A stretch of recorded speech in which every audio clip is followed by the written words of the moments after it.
Chocolate মানেই আনন্দের এক টুকরো জাদু, আর সেটা যদি হয় হাতে বানানো, তাহলে এর মজাই আলাদা। হাতে বানানো চকলেটের প্রতিটি টুকরোতে থাকে যত্ন আর ভালোবাসার ছোঁয়া। এটা কেবল একটি মিষ্টি নয়, বরং আবেগের উপহার।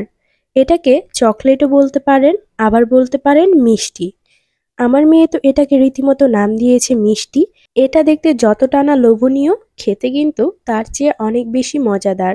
এবং এটা যদি আপনি কাউকে খেতে দেন, তাহলে সে বুঝতেই পারবে না যে এটা আপনি ঘরে বানিয়েছেন। সবচেয়ে বড় কথা কি জানেন? ঘরে বানানো চকলেট, এই কথাটা শুনলেই কিন্তু মনে একটা ফ্যান্টাসি জেগে ওঠে। ঘরেও আবার চকলেট বানানো যায়। এটার টেস্ট হবে ঠিক বাইরে থেকে কেনা লেয়ার চকলেটের মতো।